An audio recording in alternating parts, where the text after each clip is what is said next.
তিনি সংকোচ ঠেলে ফেলে আমায় বললেন, বাবুটার নাম কি? আমি মৃদু হেসে বললাম, জান্নাত, জান্নাতুল ফেরদাউস। মহিলাটি গাঢ় হেসে বললেন, কি ভালো নাম। আসলে আপনার বাবুটা স্বর্গের মতো সুন্দর। যদি কিছু মনে না করেন তবে আপনার বাবুটাকে আমার কোলে যদি দিতেন। আমি বললাম, না না, কোনো সমস্যা নাই, নিন কোলে নিন বলে জান্নাতকে মেয়ে লোকটির কোলে তুলে দিলাম। তিনি জান্নাতকে কোলে নিয়ে আনন্দে আত্মহারা হয়ে উঠলেন।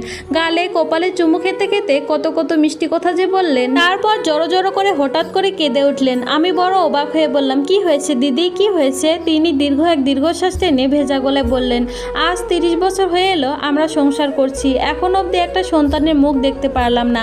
ভগবানের কাছে কত চেয়েছি, কত মন্দিরে গিয়ে পূজা দিয়ে এসেছি, কিন্তু ভগবান আমায় মা হতে দেননি, শুধু মেয়ে করে বৃদ্ধা বানিয়ে দিলেন। কথাগুলো বলে আবার কেঁদে উঠলেন তিনি। মেয়ে লোকটির পাশে বসা তার স্বামীর চোখ থেকেও টপ টপ করে রঙহীন জল গড়িয়ে পড়ছে তার গালের ওপর।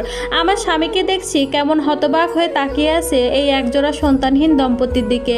কি বলে যে সান্ত্বনা দিব বুঝতে পারছিলাম না আমরা। আমাদের গন্তব্যে যেতে আরো 2 স্টেশন বাকি। তখন হিন্দু মেয়ে লোকটি বললেন, এই স্টেশনে আমরা নেমে যাব বোন, আপনার রাজকন্যা ঘুমিয়ে গেছে, ওর জন্য একটা সামান্য উপহার দিতে চেয়েছিলাম, যদি আপনি কিছু মনে না করেন তবে। আমি হেসে বললাম, আপনি তো ওর আন্টির মতোই, আন্টি যদি তার ভাগ্নিকে কিছু দিতে চায় তবে তাতে মনে করার কি আছে। সনাতন ধর্মাবলম্বী মেয়ে লোকটি তখন তার কাঁধের ঝুলি থেকে একটা ছোট্ট সোনার আংটি বের করে জান্নাতের আঙ্গুলে পরিয়ে দিয়ে ওর আঙ্গুলটা কাছে টেনে চুমু খেয়ে বললেন, যাই। স্টেশনে ট্রেন থেমে গেল, তারা নেমে গেলেন। আমি আর জান্নাতের বাবা ওদের চলে যাওয়ার দিকে ফ্যাল ফ্যাল করে তাকিয়ে রইলাম। ট্রেন আবার ছুটছে, জানলা দিয়ে মৃদু বাতাস এসে লাগছে আমাদের গায়ে। জান্নাতে ঠান্ডা লাগতে পারে এই ভয়ে তার বাবা নিজের গায়ে শার্ট খুলে মেয়ের উপর জড়িয়ে দিলেন। তারপর আমার হাতটা স্পর্শ করে বললেন, জান্নাতের আম্মু। আমি ওর দিকে জিজ্ঞাসু দৃষ্টিতে তাকালাম। তিনি মৃদু হেসে বললেন, সন্তান হলো মহান আল্লাহ তাআলার দান, এই সন্তান যার নাই সেই বুঝে এর মূল্য কত।